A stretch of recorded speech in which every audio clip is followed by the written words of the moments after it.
দুবাইয়ের শাসক শেখ মোহাম্মদ আল মাকতুম, যিনি কিনা $18 বিলিয়ন সম্পদের সাথে সাথে বিশ্বের শীর্ষ 5টা দেশের রাষ্ট্রপ্রধানদের একজন। কিন্তু তার স্ত্রীর সংখ্যা গণনায় তিনি যেন একদম প্রতিযোগিতার শীর্ষে। তার স্ত্রীদের মধ্যে সবচাইতে বিখ্যাত হলেন রাজকুমারী হায়া, যিনি 2019 সালে তার সন্তানদের সহ তার কাছ থেকে পালিয়ে যায়।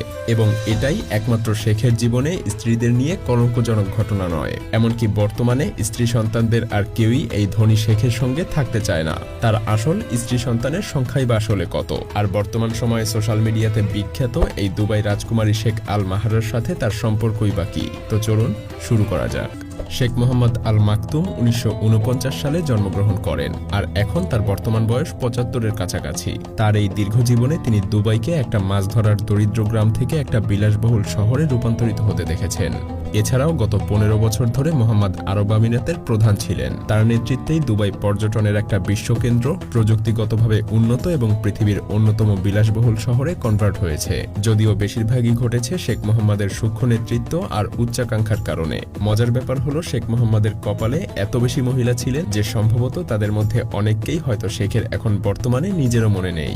একটা সময় শেখ মোহাম্মদের কাছে একসাথে 3 থেকে 4 জন করে স্ত্রী থাকত এবং পালাক্রমে তারা আবার পরিবর্তিত হতো। মূলত একজন স্ত্রী আরেক স্ত্রীর সাথে ঝগড়া করলে এমনটা হতো। যাই হোক, 1970-এর দশকে শেখের এই কলঙ্কজনক অধ্যায়ের সূত্রপাত ঘটে। তখন তিনি লেবাননে যান এবং সেখানে দুবাইয়ের এই ক্রাউন প্রিন্সের সাথে দেখা হয় রান্ডা আল বান্না নামের একটা সাধারণ মেয়ের সাথে। তার বয়স তখন ছিল মাত্র 16 বছর। সেখানেই শেখ মোহাম্মদ আর রান্ডার মধ্যে প্রেম শুরু হয় এবং তারা শীঘ্রই লন্ডনে চলে যায়। সেখানে গিয়ে তারা বিয়েও করে নেয়। প্রথমে তারা ইউরোপীয় ঐতিহ্য মেনেই বসবাস করছিল, তবে মেয়ের জন্মের পরে এবং তারা পরিবার সহ দুবাই পাড়ি দেওয়ার পরেই শেখ মোহাম্মদ ভিন্ন রূপ দেখানো শুরু করেন। তিনি অস্বাভাবিকভাবে কর্তৃত্বপূর্ণ হয়ে ওঠেন এবং রান্ডার সাথে একজন রক্ষিতার মতো আচরণ করা শুরু করেন। তার অত্যাচারে রান্ডা রীতিমতো ছটফট করত, কিন্তু রান্ডার জন্য এর চাইতেও খারাপ কিছু অপেক্ষা করছিল। তাদের মেয়ের বয়স যখন 5 মাস, তখন তাদের সম্পর্কের শেষ হয় বিবাহ বিচ্ছেদের মাধ্যমে। শেখ মোহাম্মদ রান্ডাকে প্রাসাদ থেকে বের করে দেন আর শিশুটাকেও নিজের কাছে রেখে দেন। আরো লোমহর্ষক ব্যাপার হলো, 20 বছর ধরে রান্ডা দুবাইতে এসে তার প্রাক্তন স্বামীর কাছে অন্তত দূর থেকে হলেও তার মেয়েকে দেখার জন্য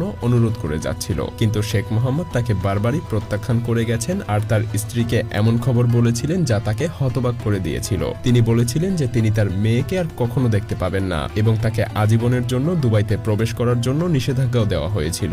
মজার ব্যাপার হলো, রান্ডা এখন 46 বছর বয়সী এবং শেখ মোহাম্মদ এখনো তার সেই নিষেধাজ্ঞা কার্যকর রেখেছেন। এখানেই শেষ না, রান্ডার পরপরই শেখের আরো বেশ কয়েকজন নতুন স্ত্রী হয়, যাদের ভাগ্য সম্পর্কে আমরা একটু পরেই জানব। তারা পরপর 3 জন কন্যা সন্তানের জন্ম দেন এবং পঞ্চম সন্তান হিসেবে বহুল প্রতীক্ষিত একজন পুত্র সন্তানের জন্ম দেন। তার নাম ছিল মারওয়ান। তিনি জন্ম নিয়েছিলেন একজন জার্মান মহিলার গর্ভে, যার নাম আজও অজানা।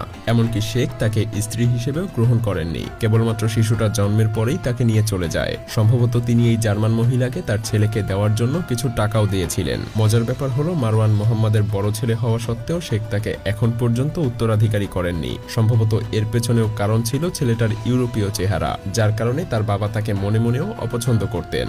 এরপর 30 বছর বয়সে শেখ মোহাম্মদ তার চাচাতো বোন হিন্দ আল মাকতুমকে বিয়ে করেন, যিনি তার প্রধান স্ত্রী হয়েছিলেন। শেখের বেশিরভাগ স্ত্রীদের থেকে তিনি ভিন্ন ছিলেন।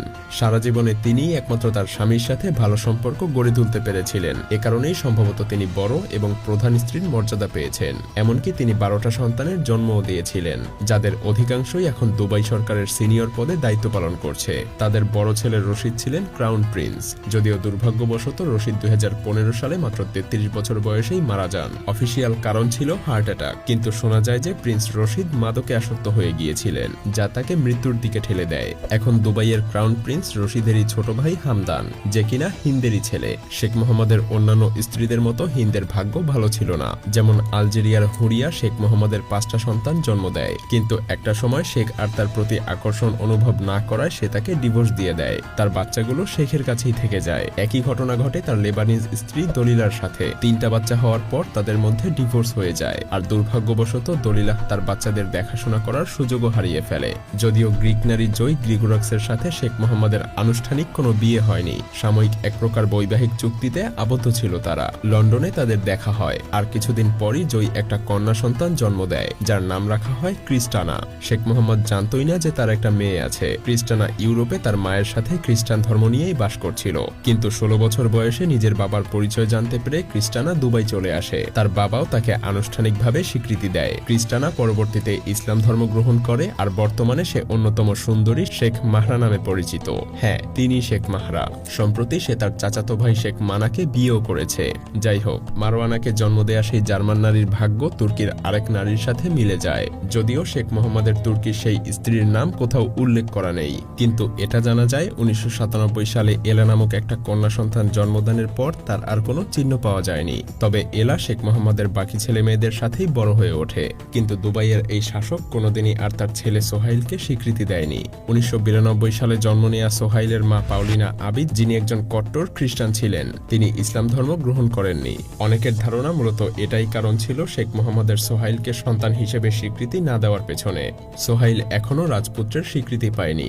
সে তার শৈশব কৈশোর মায়ের সাথেই কাটায়। যদিও কথিত আছে পাউলিনা তার ছেলের ব্যাপারে শেখের সাথে যোগাযোগ করার চেষ্টা করেছিল, কিন্তু শেখ আর কোনোভাবেই তার সাথে যোগাযোগ করতে রাজি হয়নি, বরং তাকে এড়িয়ে চলেছে।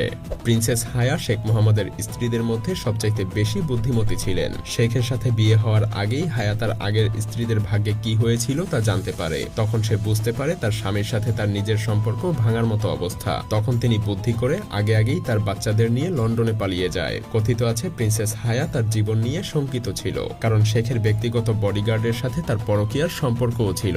ব্রিটেনে পৌঁছে হায়া নিজের নিরাপত্তা নিশ্চিত করে ডিভোর্সের জন্য আদালতের দ্বারস্থ হয়। এর মধ্যে সে বাচ্চাদেরকে রাখার অনুমতির পাশাপাশি প্রায় 730 মিলিয়ন ডলারের ক্ষতিপূরণ পায়। কে জানে, শেখ মোহাম্মদ হয়তো বাচ্চাগুলোকে কোনোভাবে আবার নিজের কাছে ফিরে পাওয়ার চেষ্টা করবে, কারণ এমনটাই ঘটেছিল তার আরেক মেয়ে লতিফার সাথে। শেখ মোহাম্মদের স্ত্রী হুরিয়ার মেয়ে ছিল লতিফা। লতিফা বাচ্চা থাকা অবস্থাতেই হুরিয়াকে রাজপ্রাসাদ থেকে বের করে দেয়। লতিফা যখন 10 বছর বয়সী তখন সে এসব ব্যাপারে জানতে পারে। তার মায়ের উপরে এমন অত্যাচার না মানতে পেরে 16 বছর বয়সে সে তার বাবার কাছ থেকে পালিয়ে যাওয়ার চেষ্টা করে, কিন্তু সে ধরা পড়ে যায় আর তাকে জেলে পাঠানো হয়। যাই হোক, শেষমেশ আমরা বলতে পারি শেখ মোহাম্মদের অফিসিয়ালি 6 জন স্ত্রী ছিল, আর আনঅফিসিয়ালি আরো 3 জন। এমনও হতে পারে যে এই সংখ্যাটা আরো বেশি, কারণ সত্যিকারের সংখ্যাটা শেখ মোহাম্মদ ছাড়া আর কেউই বলতে পারবে না।